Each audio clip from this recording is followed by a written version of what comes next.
again, YouTube world. Welcome to episode number 4 of the podcast. As always, a good old quartet of podcasters. In today's episode, we're going to be discussing the top 3 cars we would buy for under $15,000. And we're not doing this necessarily for practicality. We're doing this on preference. So just as a heads up. But let's begin. What cars we would buy for Yes. 15. All right, so my number 1 is a C5 Corvette. I just really like the way Corvettes look and how they drive. I've always wanted just to buy one and own one, but of course I won't be able to do that until I'm in college. Okay, well, But, still. yeah, C5 Corvette. So, what did you say, number 1 or number 3? Well, that was my number 3, I guess. I was supposed to say. Yeah. So my number 3 is the good old Toyota Land Cruiser, because those things are reliable as hell. I could have one now, it'll last me 20, 25 years, maybe even longer. And I'm not even exaggerating. Those things go for miles and miles and miles. So, and they're practical. They get SUV. They got 3 rows. It's everything you can ask for in a car, and it's all you need, I guess. Very much Yeah. so. If I can find one for that value, because I know they keep their value really low. That's another reason why to get one. You have one for 3 years and only drop $2-3 grand in value. You're gonna get value. So I go and get a used one. See if I can't get one that has 200,000 miles. At least 150 or something. Yeah. It still lasts a while. So my number 3 car I would choose is a 2007 Cadillac Escalade. And fitting the trend of all the vehicles I like, big beefy vehicle, rugged V8, got terrible gas mileage, can seat a lot of people. But however, the Escalade, debatably with the Navigator and the LX 570, the level of opulence you get in an Escalade is nearly unbeatable. I don't know. Although I prefer the modern generation of the Escalade, which kind of needs a rebrand or a remodeling, I should say. Got long taillights. Yeah, those 3-foot long taillights, those are you can practically climb. But an 07 Escalade, if you want some luxury and you want to debatably toss up GM reliability, you can get a 2007 Escalade for $11,000. That's probably the perfect, example of luxury. Yeah, Now the new ones are over luxurified. Yeah. I don't know how to. It was simple luxury 10 years ago. Yeah, and then the first generation is literally everything just rebranded with the Oh, Cadillac yeah, logo. yeah. There's no other features, just Yeah. just the Cadillac logo on a fucking Suburban. On a Yukon, yeah. Yeah. That's Denali. That's already pretty nice. Yeah. So for my number 3, we get a nice F-150. You can get a nice. There's lots of them out there. There's lots of F-150s to buy. Oh, yeah. And for $15K, you can get a pretty nice one, newer one, probably 2010.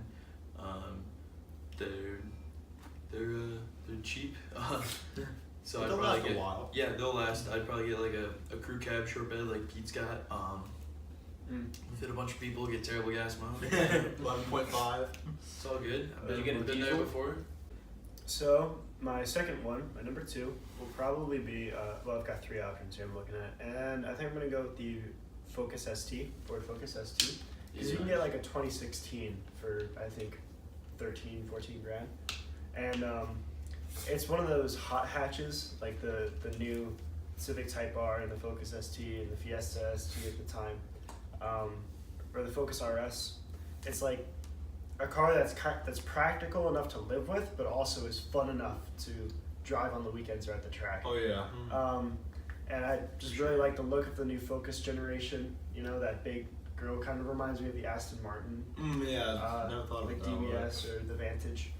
It really does, wow. Yeah, I have a picture over here. It really looks like just a real fat Aston Martin. Aston Martin hatchback. Aston Martin, come out with a hatchback, put a 6-speed in it. And Yeah. They do have a hatchback sort of in the Rapide or however. I don't know. It's kind of what the Audi A7 is. Yeah. It's kind of like the slanted back. That's pretty much what it is. But Okay. Aston Martin. Imagine Okay. Aston Martin with that shape. Like crossover. Okay. It's got 4-door. So yeah, that's my number 2, Ford Focus ST. So my number 2 is a car that I believe is underrated. 2006 to 2010 BMW 550i. Now I would say M5, but I know those things are known to have lots and lots of problems. So I'd say the 550 because you don't have a big beefy V10, but you got a V8. And I believe they come in manual transmission, but I'm not 100% sure. But even in an automatic, you can have a lot of Even in an automatic, you can have a lot of fun with it. Actually, it's recommended you do buy the manual because the automatic has a tendency to blow up. Yeah. So, Oh, good. I thought those were the M5s. oh, the M5, right? I thought. I was talking about the 550. 550. Yeah, it comes in manual. Yeah. Like, So yeah, but I haven't seen many manuals for sale. That's why I'm like, I don't It's know. just rare. Yeah. 5%. But like either way, they're big cars. They're practical. They got like a big enough engine that you can have a lot of fun with it, manual or automatic. And it's a BMW. You can't not have fun in a BMW unless it's like one of those like a BMW Isetta. Oh God, I said a pee on wheels. My number 2 was Omer's number 3, like a 2002 Toyota Land Cruiser, and really going off on this whole like zero depreciation of a Land Cruiser. I was going through and making this list. I originally searched like 2006, and it was like $25,000 bucks. Like I said, like with the Escalade, with 2007, you can get for 10,000. Escalade and the Land Cruiser are essentially in a very similar price range, but it just shows you how little the Land Cruiser depreciates. With that Toyota engine, it goes forever and ever, and it can go off-road, it can go anywhere, it can take it wherever. You'll never get stuck. And it's luxurious too. There's a reason why the Land Cruiser costs $80,000 bucks. It's got luxury, it's got insane off-road capabilities, and it'll go forever. And the fact that it took me back all the way up to like 2002 or 2003 for like a beaten up one for $15K, it really displays how well the Land Cruiser is built. Durable. But I would still love to own one. When I was in Saudi Arabia, like every other car was a Land Cruiser. Like they're so popular there. Good And taste, yeah. good taste, dude. Yeah, but like here you don't I see a mean, we lot were in of them. Dubai, so. Yeah. Even in Dubai, there was a lot of them. I was Oh, saying, yeah, That's why, because everybody's rich in Dubai. They can Yeah. afford Land Cruisers. All right. So my number 2 was very similar to my number 3. I get a Ford truck, a diesel truck for $15K. Diesel trucks hold their value pretty well, but for $15K you get like a late 90s Ford 7.3. Get a pretty nice one for $15K. Find one with lower mileage. The body's not all rusted out. Probably find a manual one if I could. And for $15K, that's a nice price point for those, where you can definitely find a pretty nice one. They're not the insanely expensive ones where people are selling them for $30,000 and they're not even worth that much. Oh yeah. But for $15K, you can find a nice truck, and I think that's my number 2. Wow. Yeah. So 2 trucks for Leo, Yeah, I like both Ford Yeah. trucks. Good choices. All right. So my number 1 that I'm gonna go with is the 9th generation Honda Civic Si. Like I said, I wanted to look at when I got out of college, and I think it was the previous episode. I was gonna get out of college and look for 10th generation Si because at that point they'll be around 15K and I can afford it. But right now it's about 15, like between 12 and 15K for a nice 9th generation Honda Civic Si. Just love my Hondas, love my Civics. It's got the 6-speed in there. That's always, I think it's been the same transmission. It was nice. Yeah, these two have driven one. Not the same one, but it was one that had an exhaust on it. Crackles and pops, baby. You gotta get those crackles and pops. It was inside too, so it was very loud. So that's the dream, man. Have a 9th gen Honda Civic Si with an exhaust. So my number 1 is the 2000 to 2006 BMW M3 E46. As I stated previously in one of the previous episodes, that this car is my all-time favorite car. This car got me into BMW. It's a beautiful car. It's gorgeous. You can get it with the 6-speed, I believe. Automatic. Just like the 550, whether it's an automatic or a manual, you can have a lot of fun with it. And it's decently practical. It's a nice little coupe. You got a good amount of trunk space. You got a back seat. You don't got like a back seat with like 1 inch of leg room like a Porsche 911. But you have your own like little like straight 6. I think they're turbo.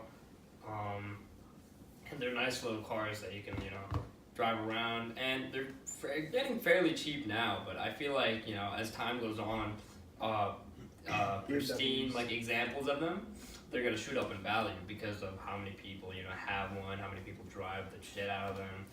So if you see one now with like even 50,000 miles, it'd probably be like 15, 20K even. And that car came out like 16 years ago. 16 years ago. So however many years ago, it was a long time ago, and it still maintained their value pretty well. Good Okay. choice. And my number one was Liam's number two, like a late 90s, early 2000s Ford Super Duty, with a good old Power Stroke in it. Get a nice crew cab. If you're really feeling it, like you probably find maybe like a Lariat or a King Ranch for like around 15K. You might be pushing it a little bit, but if you really want like Yeah. luxury, yeah. I mean, the only thing is like if you want a cheaper diesel truck, you're gonna get high mileage. But yet again, as Liam said, the diesel Lives forever. yeah, their diesel engines are extremely reliable, and you pay for the dependability. So, and it's a Ford truck. I really wanted a diesel for my first truck. However, my truck is impractical as it is, let alone if I threw a diesel engine in it.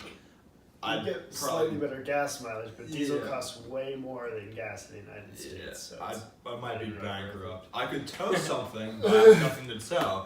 But still, I would love now. Yeah, I would still love to have like a early 2000s, late 90s Super Duty for like 15K. That'd be really awesome. So my number one was the same as Jack's, a 9th Gen SI. I've Yeah. driven a few, one or two. They're really nice. Even with the stock exhaust on it, it sounds nice. I drove one with a full exhaust, and it was loud. I don't think I'd go full exhaust, but put a nice muffler on there. It sounded real nice. 4 doors. Still move a bunch of people around, bunch of stuff, as compared to something way smaller. Still practical. Yeah, still practical. The interiors are beautiful on those cars. Like the difference between the 8th gen and the 9th gen Honda interiors there's no arguing. The 9th gen are so much nicer, and they don't feel cheap at all. They feel like nice interior. They're all around a very nice car, and I really want one. I like the front end and the tail lights much better than the 8th generation Civic. I feel like that was kind of uninspired. It's just like bare bones. And then they started getting those lobster claw Honda design that they've been using in every single one of their cars. Like look at all their like 2018 Especially 10th gen the new ones, models. It's like they all have lobster claw headlights, and I Old love phones. the look. It's so nice. And they're not slouches either. They can get up and go. And the 6-speed makes sure you still get nice highway mileage. For down in the 6th, you'd be cruising. You really nice car to have. Yeah. And I think that'll do it for episode 4 for our podcast. Like always, thank you for watching. We got a lot more ideas in store, a lot more episodes coming in the future.